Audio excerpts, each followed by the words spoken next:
Halo Urbaners, dimanapun kalian berada, bagaimana kabarnya? Sebuah film berjudul Panor tahun 2025 akan menceritakan tentang seorang gadis muda yang sejak lahir dipercaya membawa kutukan mengerikan bagi orang-orang di sekitarnya. Dijauhi, ditakuti, dan hidup dalam bayang-bayang teror supranatural. Panor perlahan tumbuh bersama rasa sakit, kesepian, dan amarah yang terus menghantuinya, hingga sebuah rahasia kelam mulai terungkap dan membawa dirinya pada kengerian yang jauh lebih mengerikan dari sekedar kutukan.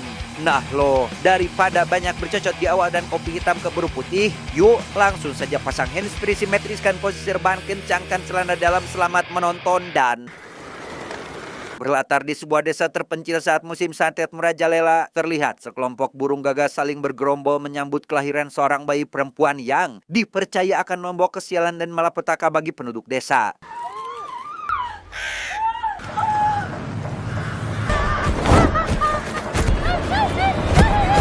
Dan beginilah nasib si bayi perempuan sekarang, tumbuh menjadi seorang gadis terlantar bahkan tidak memiliki nama, di mana Pak Biksu yang melihat gadis itu dijauhi oleh para penduduk pun langsung mendekatinya dan memberi nama Panor yang bermakna harapan dan doa. Namun ketika Pak Biksu mendoakannya, tiba-tiba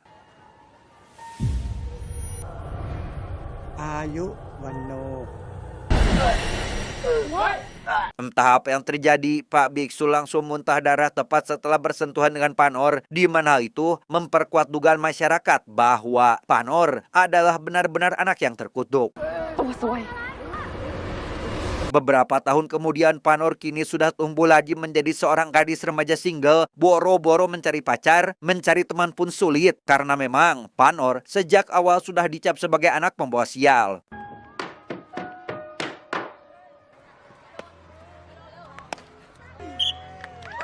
Dia bernama Jib, seorang wanita cantik yang sedang menonton pacarnya bernama Pong berolahraga. Layaknya perempuan yang masih terjebak dalam cinta monyet dan gila akan kepopuleran, tentu saja Jib akan banyak saingan, seperti contohnya wanita yang satu ini.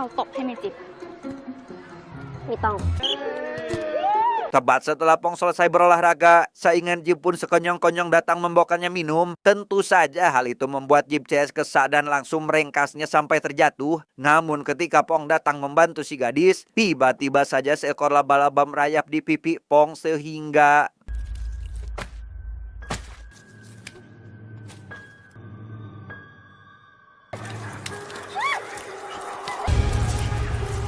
melihat si gadis mencakar dirinya sendiri sampai terluka sangat parah, tentu saja semua orang sangat panik terkecuali Panor yang tetap tenang, seolah kejadian tersebut adalah hal biasa. Namun yang menjadi pertanyaan adalah, apakah Panor terlibat di dalamnya atau tidak? Entahlah, hanya Yuli yang tahu.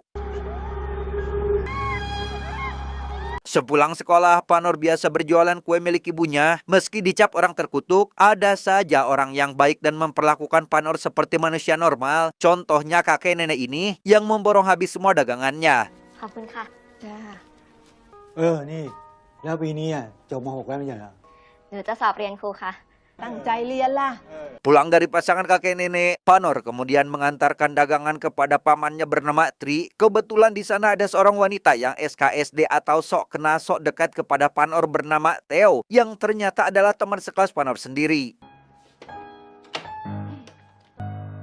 Meski tahu Panor pembawa sial dan dibenci masyarakat, Theo yang memang anak pindahan dan belum tahu akan hal tersebut pun seolah tak peduli, bahkan sampai mengajak Panor berfoto sebagai pertanda bahwa dia adalah teman pertamanya. Karena berfoto sangat menguras energi, tentu saja mereka pun kelaparan dan langsung mencari makan. Namun di perjalanan, Panor tak sengaja melihat tetangganya bernama Piak, seorang debt kolektor muda yang tentunya sedang bekerja menagih utang.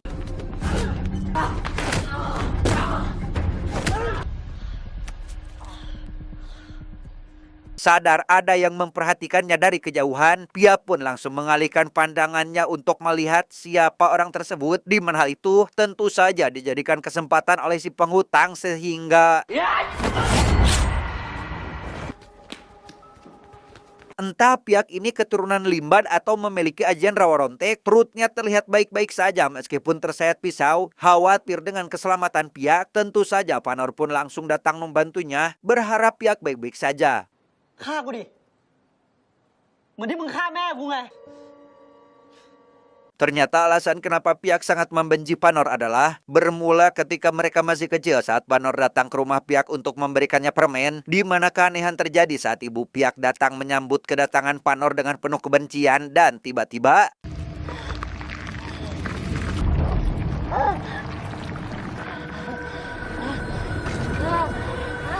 tak lama muncullah pihak dan ayahnya menjauhkan Panor dari ibunya yang sekarat dengan fakta bahwa Panor ketahuan mencekiknya, maka pantaslah sudah jika Panor dijadikan dalang di balik kematian si ibu yang mengenaskan.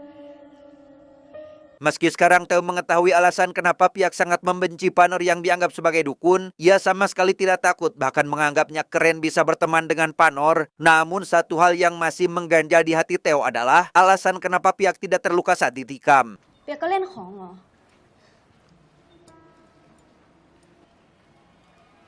Sepulangnya ke rumah, Panor mendengar suara tangisan bayi dari lantai atas. Penasaran dengan suara itu, Panor pun langsung pergi memastikannya dan betapa paniknya Panor saat melihat ibunya sudah memegang pisau untuk digunakan menyakiti diri sendiri.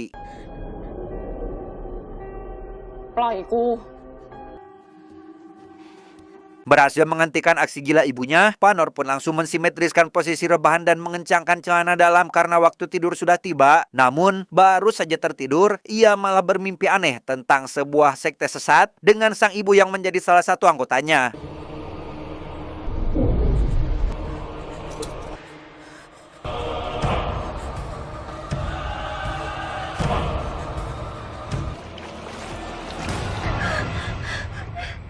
Esoknya ketika akan mengantar kue seperti biasa, Panor dikejutkan dengan kerumunan warga yang menyaksikan seonggok mayat diduga tewas akibat santet. Dan tebak, siapa yang disalahkan?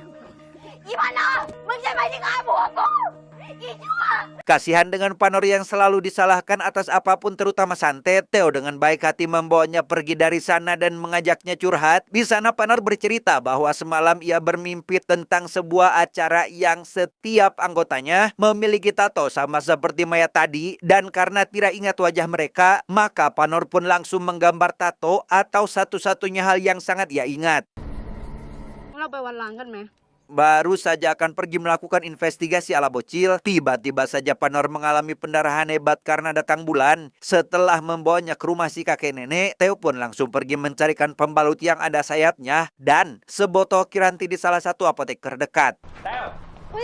มาทำอะไรแถวเนี้ย เดี๋ยวคุยกันพ่อหนูรีบ Ketika akan kembali, ia malah bertemu dengan seorang pria bertato sama seperti yang digambarkan oleh Panor. Sadar orang itu berbahaya, Theo pun mulai mempercepat langkah kakinya untuk segera pergi dari sana. Tapi tiba-tiba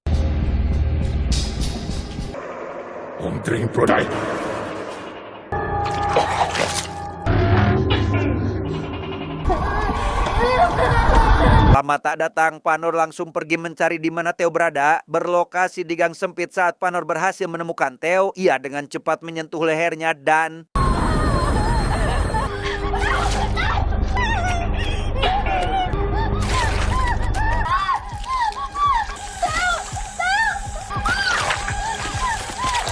meski sudah dijelaskan bahwa Panor hanya mencoba menolong, ia malah ditangkap oleh Pak Polisi yang ternyata adalah ayah Theo itu sendiri.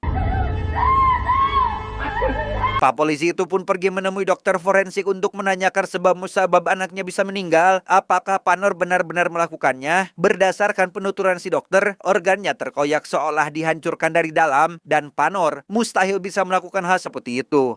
แล้วอาวุธแบบไหนที่ทำให้เกิดบาดแผลแบบนี้นะครับ Dengan tidak adanya bukti, Panor pun akhirnya dibebaskan. Ia bersikeras bahwa apa yang dilakukannya untuk menolong Theo. Tak ingin panjang lebar berurusan dengan Panor, Pak Polisi meminta agar Panor segera pergi. Setibanya di rumah, Panor langsung dimarahi habis-habisan oleh ibunya karena dianggap pembawa sial. Dikurung di dalam kamar tanpa memberikannya makan malam, di mana si ibu teringat dengan sebuah surat berisi pesan singkat tentang Panor yang sudah mulai hype dan diminta agar menjaganya baik-baik. Lantas, apa maksud surat tersebut? Entahlah, hanya Aceng yang tahu. Di dalam kamar itulah, Panor tiba-tiba saja mendengar bisikan orang membaca mantra, disusul dengan rasa gatal yang sangat tak tertahankan sehingga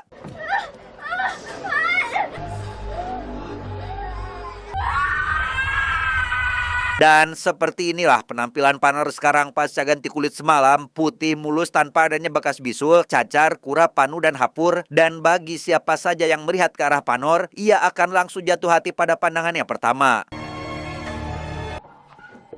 Sambil membawa bunga ke kelas yang langsung disimpan di atas meja sahabatnya, Panor berjanji akan memburu orang yang sudah menghabisi Theo meski dia bersembunyi di dalam lubang cecopet sekalipun. เราจะลากคอมันออกมาให้ได้ Ketika sedang piket, Panor didekati oleh murid paling populer, siapa lagi kalau bukan Pong. Melihat kemesraan Panor dan Pong, Jib tentu sangat cemburu, takut kalau pacarnya pindah haluan dan hanya geger tanpa bisa melakukan apapun sedikit pun. เราให้ป้องช่วยอะไรอ่ะ Entah apa yang mereka bicarakan tadi siang, malamnya Pong dan Panor pergi ke sebuah kuil yang sangat terpencil dan hampir tak terjamah oleh manusia. Melihat sebuah patung dan logo seperti di mimpinya, Panor sangat takut kalau si pembunuh Theo berada di tempat ini karena ternyata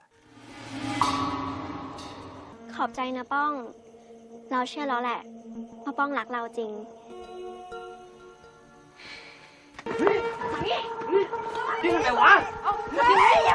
ya, ternyata Panor dijebak oleh Jib CS untuk dipaksa berbuat hal tak senonoh yang ketika Panor sudah dalam kondisi tak berdaya, tiba-tiba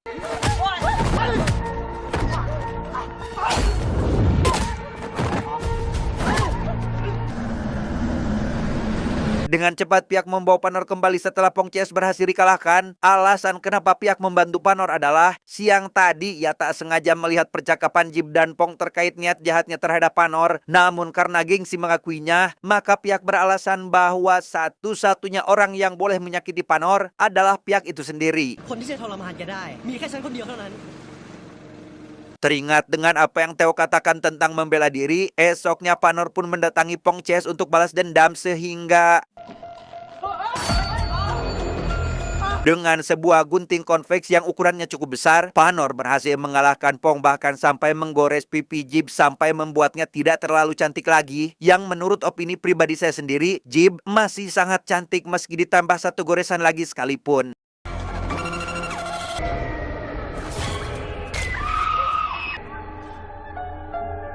Setelah kejadian di sekolah, Panor pun pergi menemui Pak Biksu untuk menceritakan perbuatannya. Di sana Panor diminta untuk memaafkan Jib CS meski sudah berbuat jahat kemarin malam. Dan setelah menyadari kesalahannya, Panor memasukkan kaki Pak Biksu ke dalam baskom berisi air dan memintanya untuk bertahan karena ternyata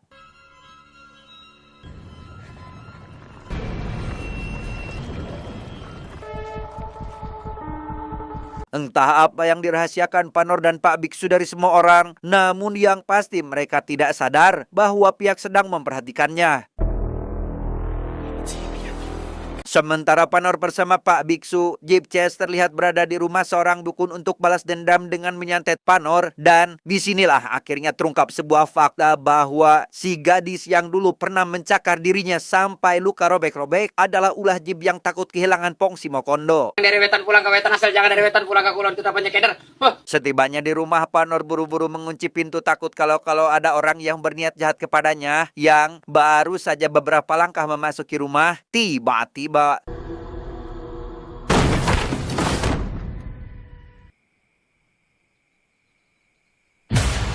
sempat bersembunyi di balik pohon besar untuk menghindari sosok yang mengganggunya. Panor tidak sadar bahwa tempat itu masih sangat terbuka untuk dipakai bersembunyi sehingga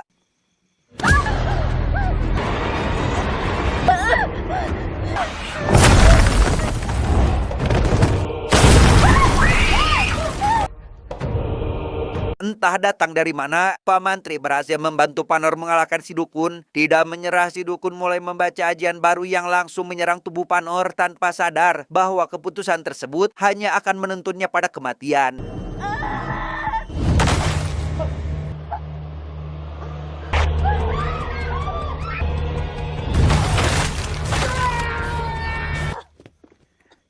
Melihat ibu Panor keluar, Pak Mantri pun sekonyong-konyong memarahi bahkan sampai memukulnya dengan pentungan. Tidak ingin ibunya terluka, Panor langsung pasang badan agar pamannya cepat berhenti. Namun disinilah terungkap sebuah fakta baru tentang ibunya Panor yang hanya disewa untuk melahirkannya. Yang itu berarti Panor adalah anak titipan seseorang.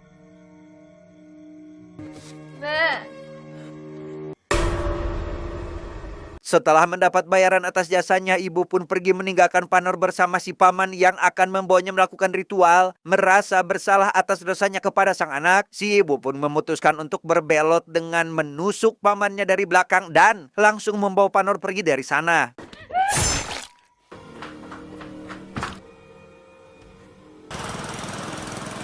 Tak lama, muncullah sosok misterius melihat kepergian Panor dan si ibu. Tak ingin mereka pergi begitu saja, si misterius pun mengirimkan sekumpulan gagak untuk menghentikannya dan...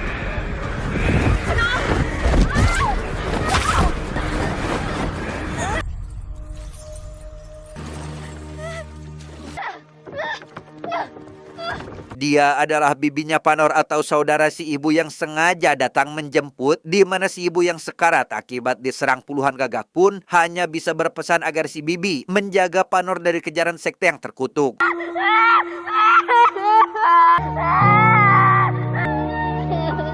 Di tempat lain, lebih tepatnya rumah Panor, terlihat pihak datang ke sana untuk mencari di mana Panor berada. Disusul kehadiran Pak Polisi dan anak buahnya yang sama-sama mencari Panor bukan tanpa alasan, melainkan hasil laporan dari Jib bahwa Panor telah menyantet seorang dukun desa. Penyisiran pun dilakukan di rumah tersebut untuk mencari kebenaran apakah benar Panor melakukan praktik perdukunan. Melihat bercak darah di lantai dan tempat praktik di lantai 2, semua orang akhirnya percaya bahwa Panor adalah benar-benar seorang dukun.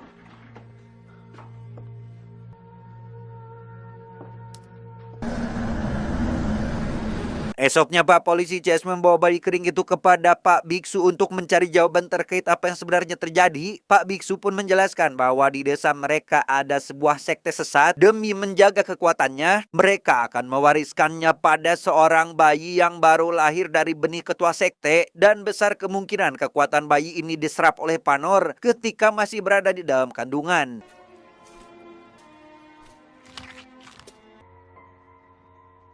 Sementara itu Panor terlihat baru saja menguburkan jasad ibunya tak jauh dari rumah si bibi. Kembali ke rumah, si bibi pun menceritakan kisah masa lalu ibu Panor yang kabur dari rumah untuk berkarir. Di tengah krisis keuangan karena menganggur, muncullah sekte sesat yang menawarkan banyak sekali uang dengan syarat harus mengandung seorang anak dari benih ketua sekte mereka. Dan Panor adalah anak dari ketua sekte yang dikandung oleh si ibu.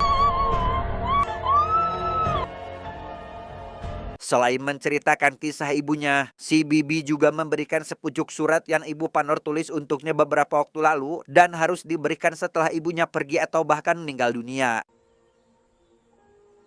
Di dalam surat, ibu menceritakan bahwa hidupnya telah hancur karena anak yang diinginkan ketua sekte meninggal dalam kandungan, sehingga si ibu harus membesarkan anak lain sampai cukup umur untuk mengandung.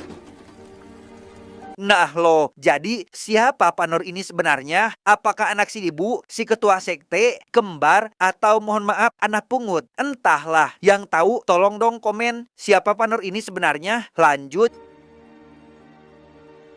Menganggap Panor ini adalah sumber kehancuran hidupnya, ibu tentu melampiaskan segalanya kepada Panor, tidak mengurusnya selama 18 tahun, dan selalu membencinya. Itulah yang dilakukan oleh si ibu. Namun siapa sangka, Panor tidak pernah sekalipun membencinya, mengurusnya, dan mencoba untuk membahagiakan si ibu setiap waktu, membuat ibu sadar bahwa apa yang dilakukannya selama ini adalah sebuah dosa besar kepada seorang anak yang tak berdosa.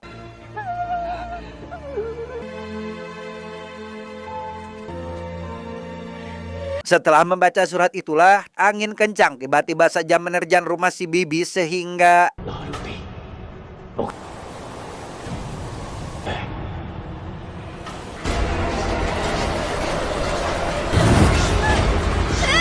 Ya, si paman rupanya mengirimkan ajian untuk mengambil kembali kekuatan Panor karena ternyata kekuatan itu bukanlah asli milik Panor melainkan hanya titipan saja di mana ketua sekte akan kembali mengambilnya saat Panor cukup umur. ของมันจะติดตัวเองไปจนเดียวที่จะช่วยเองได้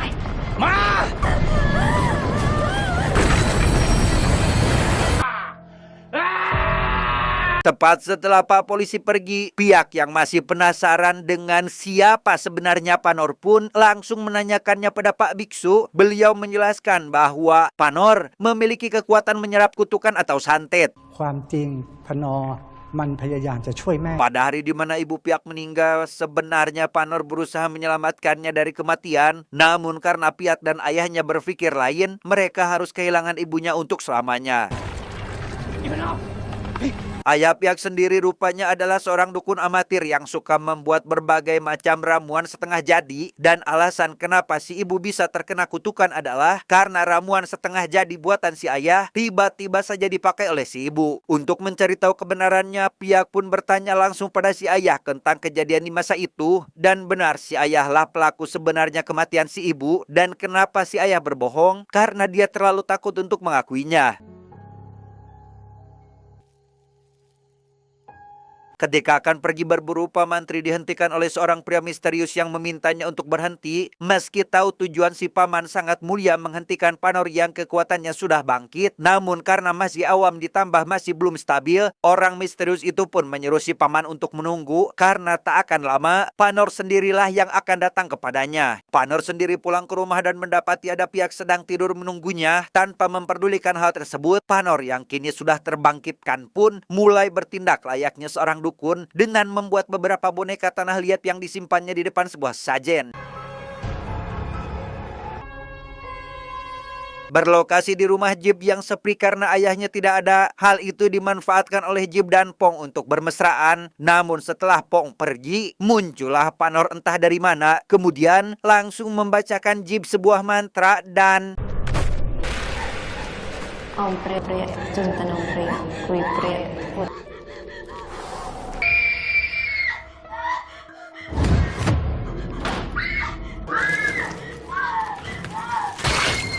Sementara Jib masih bersama dukun desa, Pong sendiri pergi ke rumah Pak Mantri untuk membuat sebuah pelet agar seorang wanita tunduk kepadanya. Meski sudah punya Jib yang cantik, namun sebagai cowok mau kondo dan tak puas dengan satu wanita, Pong pun memilih jalur belakang agar lebih cepat. Tanpa mereka sadari, Panor rupanya sudah berada di sana dengan mengumpulkan beberapa hal sebelum membacakan mantra, mengirimkan seekor hewan melata yang suaranya toke-toke ke rumah Pak Mantri, sehingga si paman langsung mencari siapa orang yang mengirimkan hewan tersebut.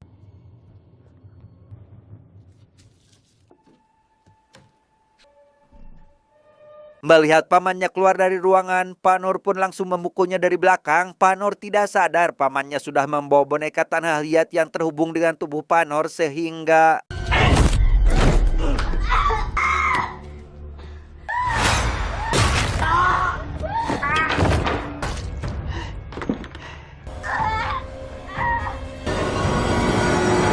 sempat menghilang dan kembali muncul. Panor langsung menyiramkan darah anjing hitam ke tubuh si paman, yang ternyata darah anjing hitam dipercaya bisa melemahkan ilmu seorang dukun, di mana itu sangat worth it karena si paman tidak bisa lagi menyakiti Panor dengan ajiannya.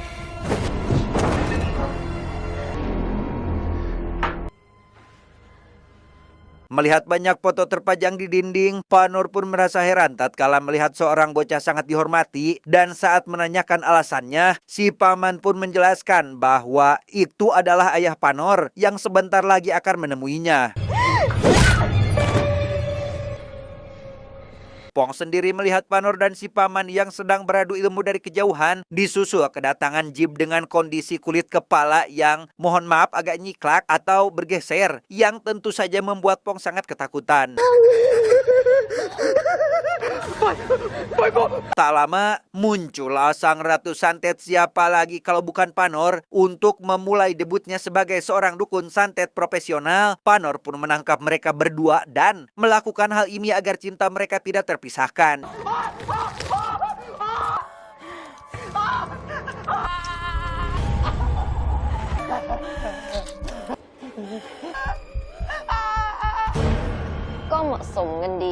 Selain Jib dan Pong, Panor juga sudah menghabisi seluruh siswa dan siswi bermasalah, apalagi orang-orang yang pernah membulinya. Di kantor polisi, beberapa orang tua sudah berkumpul untuk melaporkan tentang anak-anak mereka yang sampai saat ini belum pulang. Mendengar ada murid yang tewas di sekolah, para orang tua itu pun langsung pergi ke TKP saat itu juga. Tak ikut ke sekolah, Pak Polisi memilih untuk langsung menyisir rumah Panor. Melihat pihak berada di sana, Pak Polisi pun bertanya, apa yang sedang kamu lakukan wahai anak muda? Tanpa sempat menjawab pertanyaan, anak buah si polisi tak sengaja melihat Pak Mantri sudah terbujur kaku dengan jeroan yang sudah siap digoreng dan tinggal dipotong kecil-kecil.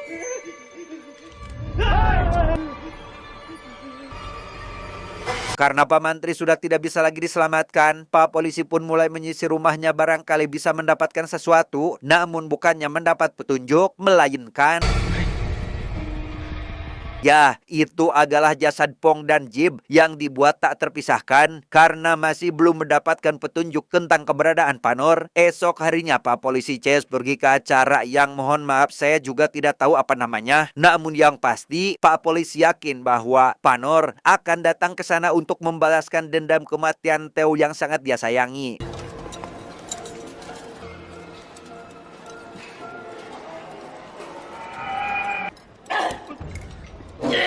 Dan benar apa yang sudah Pak Polisi perkirakan, dengan daging milik si Pak Mantri, Panor berhasil memilih dan memilah siapa saja yang ikut bergabung dengan sekte sesat sehingga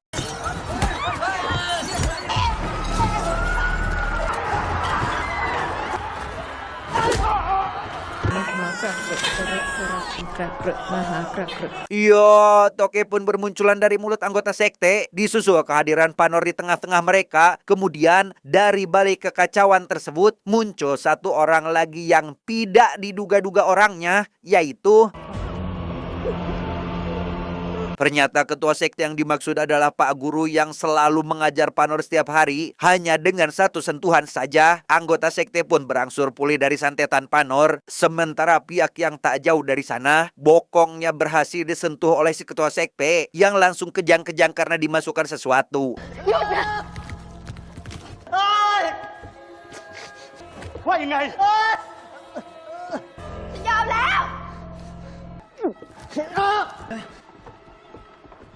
Setelah Panor dibawa pergi dengan ditukar keselamatan pihak sendiri kini berada dalam kondisi yang sangat mengenaskan. Perutnya tiba-tiba saja buncit, seolah baru saja memakan uang rakyat. Di mana si Bibi yang menyadari hal itu pun langsung pergi ke tempat pihak berharap bisa memberikannya pertolongan.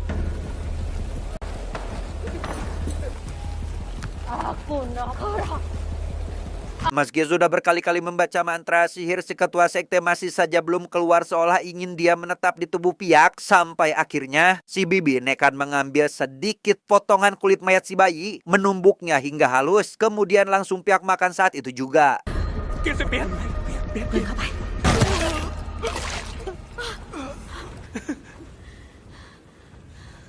Sementara pihak berhasil diselamatkan, kini giliran Panor yang membutuhkan pertolongan. Ia diarak oleh anggota sekte untuk melangsungkan ritual penanaman benih, dimandikan terlebih dahulu agar wangi, kemudian didandani dan direbahkan di atas batu, tepat di depan patung dewa bermata tiga. ฉันสัญญาว่าจะไม่มีใครทำร้ายเธออีกต่อไป Di sana Panor mengungkap kekecewaannya pada si ketua karena tidak menjadi ayah yang baik. Bagaimana tidak, setelah membuat anak, si ketua langsung menelantarkannya begitu saja, menunggu 18 tahun lamanya hanya untuk membuahi anaknya sendiri. Layaknya orang jahat konvensional pada umumnya, si ketua tidak ambil pusing apalagi mempermasalahkan hal tersebut. Mulai membuka bajunya dan mengambil penutup kepala yang sejak awal dipakai oleh si patung, karena sekarang giliran si ketua lah yang menggunakannya.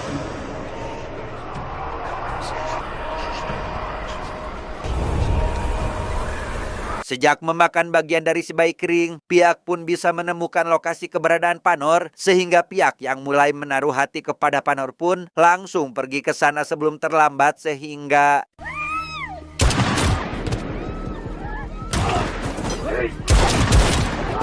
karena anggotanya tiwas satu persatu, si ketua pun langsung membacakan mantra untuk mengajak Gagak Itachi untuk ikut join. Namun karena si Bibi sudah memasang arai atau penghalang, maka si Gagak tak bisa masuk dan malah terbakar satu persatu.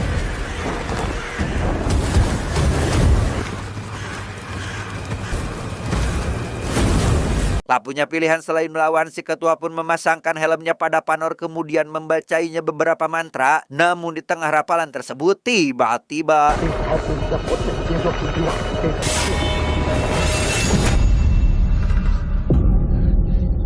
Sebagai ketua sekte, tentu saja rawa rontek adalah ilmu sihir yang paling dan harus ia kuasai. Karena jika si ketua tidak menguasainya, maka mungkin saja barusan ia akan terbelah menjadi dua.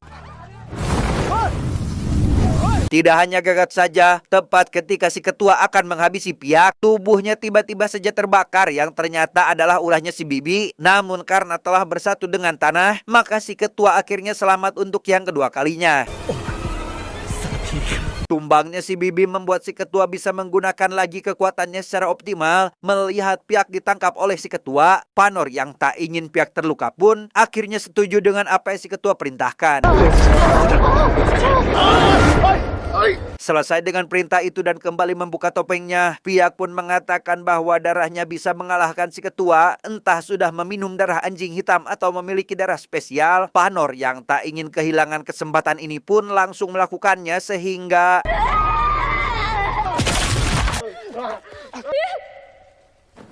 tak berhenti di situ, Panor segera mengambil pisau untuk membelah dada si ketua dan memakan habis jantungnya agar tidak bisa lagi bereinkarnasi.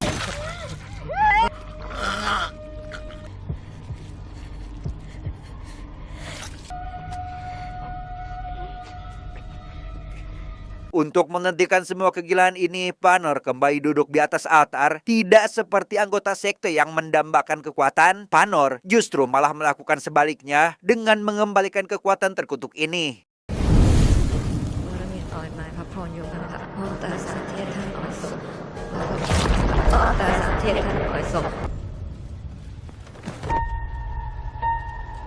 Singkat cerita, Piak dilarikan ke rumah sakit pasca tragedi pembantaian sekte sesat, di mana Panor sendiri masih dalam keadaan tak sadarkan diri setelah kehilangan kekuatannya.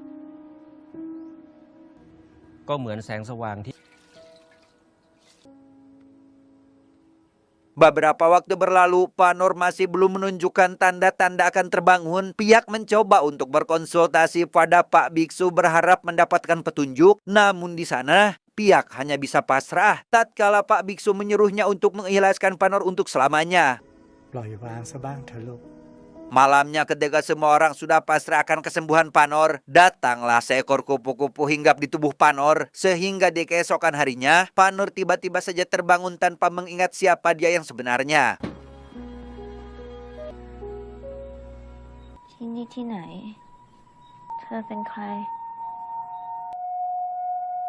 Beberapa tahun kemudian setelah tragedi mengerikan yang dilalui, kini Piak dan Panor menjalani kehidupan masing-masing seperti Dilan dan Milea, dengan Piak yang selalu mengawasi Panor dari kejauhan.